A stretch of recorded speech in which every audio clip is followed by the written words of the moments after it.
जो सबसे बड़ा मुद्दा भी है खासकर बेरोजगारी का, और उस बेरोजगारी में ST/AT के अभ्यर्थी क्वालिफाई होने के बाद भी उनकी कुटाई हो रही है। और कुटाई हम इसलिए कह रहे हैं कि जब अपनी वो मांग को लेकर धरना करते हैं, प्रदर्शन करते हैं, तो पुलिस उन पर लाठीचार्ज कर देती है। आम आदमी पार्टी जिसका एक इमेज है कि वो एजुकेशन हेल्थ सेक्टर पर बहुत ध्यान देती है, बिहार में भी अपना धीरे धीरे पैर फैला रही है। हमारे साथ गुलफिशा जी हैं जो बिहार की सह प्रभारी हैं।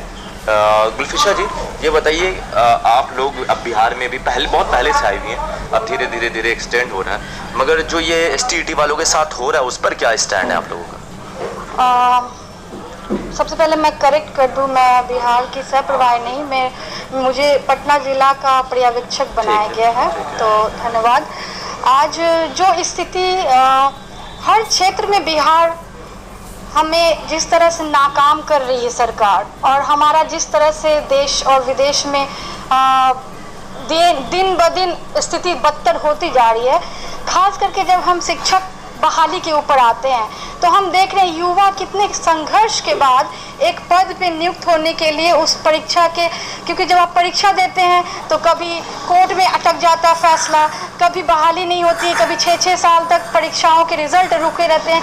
ऐसी स्थिति में जब इन सारे चरणों को भेदते हुए जब एक फाइनल लिस्ट में किसी विद्यार्थी का नाम आता है और उसके बाद भी बहाली में जब ये सुना जाता है कि वहाँ पे जो पास हुए विद्यार्थी हैं उनको ज्वाइनिंग कराने के लिए उन्हें संघर्ष करना पड़ रहा है कि हाँ मैंने पास कर लिया है, मुझे अब नौकरी दे दीजिए, तो ये नीतीश जी या उनकी सरकार भूल जाती है कि आपका निर्माण, यानी कि सरकार का निर्माण जनता के कामों को निवारण करने के लिए हुआ है। जनता आपके सामने हाथ पर नहीं जोड़े, आप जनता से हाथ जोड़ करके उसका समाधान करिए कि आपकी ये समस्या है। तो जिस तरह से हमने देखा कि स्टूडेंट और विद्यार्थी और टीचर्स के ऊपर लाठी चलाई गई, वो अमानवीय था, मानवाधिकार के बिल्कुल खिलाफ था, और एक संदेश था युवाओं के लिए कि ये सरकार कितनी बड़ी असंवेदनशील है विद्यार्थियों के लिए, युवाओं के लिए, आने वाली पीढ़ी के लिए, कि एक तो आपके पास रोजगार नहीं है, दूसरी रोजगार होने की स्थिति में आप सड़कों पे मारते हैं, पीटते हैं विद्यार्थियों के साथ। तो ये स्थिति साफ दिखाती है कि सरकार किस तरह से नाकाम हो चुकी है। सरकार नाकाम हो चुकी है। अब आप लोग किस तरह से उन लोगों के साथ खड़ी हैं जो बेरोजगार हैं? देखिए, हम हर उस व्यक्ति के साथ खड़े हैं जिसके साथ अन्याय हुआ है, जो संघर्ष कर रहा है, और जो बेरोजगार है। इस मामले में बिहार तो सबसे आगे, अगर गिनती की जाए तो कोई तो इसमें गलती नहीं होगी। बिहार में जितने वादे किए थे नीतीश जी ने कि जब घर वापसी होगी, जब लॉकडाउन लगा था कि हम यहाँ पे लोगों के लिए रोजगार और नए उम्मीद के साथ उनको बुलाया गया था, वो सब धाराशायी हो गए उनके वादे। वो सब सिर्फ चुनावी जुमले, सिर्फ एक टिप्पणी थी, एक हेडलाइन के लिए बोला गया था न्यूज़पेपर में। वास्तविकता से उसका कोई नाता नहीं। आज भी बेरोजगार इतने बढ़ चुके हैं बिहार में कि लोग पलायन कर रहे हैं। तो हाँ, बिल्कुल आम आदमी पार्टी जब यहाँ पे संघर्ष कर रही है तो इन मुद्दों को भी महत्वपूर्णता से उठाएगी। बेरोजगारी का जो मुद्दा है उस मुद्दे को भी महत्वपूर्णता से उठाएगी, और ये जो बेरोजगार देने का वादा था वो सिर्फ चुनावी जुमला था। और आम आदमी पार्टी जिसकी एक छवि है कि युवाओं के लिए काम करती है, अब देखिए बिहार में क्या होता है। आपकी राय क्या है नीचे कमेंट बॉक्स में। शब्द अभी बिहार में सबसे ज्यादा सुनने को मिल रहा है, और इसको लेकर राजद का प्रदर्शन भी है, और 18-19 को है, तेजस्वी ने इस पर हल्ला बोला है कि हम प्रदर्शन करेंगे। तो हम अभी बीजेपी ऑफिस में हैं, हमारे साथ भाजपा के प्रवक्ता संजय टाइगर जी हैं। संजय जी, तेजस्वी आप लोगों के खिलाफ, मगर महंगाई जो हो रही है उसकी नीतियों के खिलाफ प्रदर्शन करने वाले।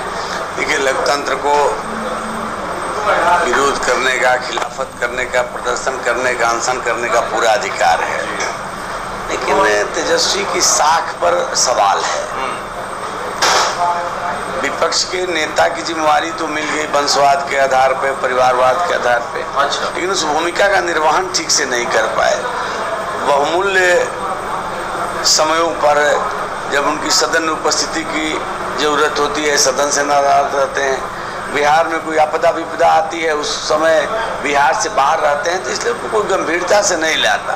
बीच बीच में अपनी उपस्थिति दर्ज कराने के लिए अनशन, प्रदर्शन और इस तरह का नौटंकी करते रहते हैं। वो एक जिम्मेवार और विपक्ष की भूमिका, एक रचनात्मक विपक्षी भूमिका निभाने में पूरी तरह अक्षम रहे हैं। जनता उनको गंभीरता से नहीं ले रही है, हम भी उनको गंभीरता से नहीं लेते। आप भी उनको गंभीरता से नहीं लेते, मगर आपने कहा कि लोकतंत्र में प्रदर्शन करने का अधिकार है। एसटीईटी के अभ्यर्थी जब प्रदर्शन करते हैं अपनी मांग को लेकर तो उन पर लाठी चटकाई जाती है। ये देखिए, मैंने पहले दिखा और फिर दोहरा रहा हूँ कि लोकतंत्र में सबको अपनी बात रखने का, प्रदर्शन करने का, धरना देने का, अनशन करने का अधिकार है, लेकिन उसके भी कुछ नियम हैं, कायदे और कानून है। अगर प्रतिबंधित क्षेत्र में आप प्रदर्शन करेंगे तो पुलिस रोकेगी, और आप अगर बात नहीं मानेंगे तो कई बार न चाहते हुए पुलिस बल को बल प्रयोग करना पड़ता है। कई बार तो उसकाया भी जाता है। अच्छा, उसकाया जाता है? नहीं, कई बार ऐसा होता है, प्रदर्शनकारी इस बात के लिए विवश भी करते हैं, लेकिन पुलिस का प्रथम प्रयास होता है कि लोगों को समझा बुझा करके उनको नियंत्रित किया जाए। लेकिन अब आप कायदे कानून तोड़ेंगे, नियंत्रण से बाहर जाएंगे तो मनमानी करने की छूट किसी को नहीं मिल सकती। उनके साथ क्या होगा? अभ्यर्थियों के साथ जो सबके साथ विधि सम्मत और न्याय सम्मत व्यवहार होगा। सबके साथ बिल्कुल। प्रदेश और देश सरकार चलती है कायदे से, कानून से, संविधान से, नियम कानून है, उसके अनुसार ही कोई निर्णय सरकार लेगी। चलिए, आपने संजय टाइगर को सुना, उन्होंने साफ साफ कहा तेजस्वी अपनी उपस्थिति दर्ज कराते हैं जबकि वो फेलियर है, और एसटीईटी के मुद्दे के मामले पर कहा सबके साथ नियम कानून के हिसाब से न्याय होगा। आपको क्या लगता है? आप अपनी राय नीचे कमेंट बॉक्स में लिखें। बेरोजगारी बहुत ज्यादा है और दिल्ली में भी एक बदलाव हुआ था, और उस टाइम बदलाव करने वाली पार्टी आम आदमी पार्टी थी।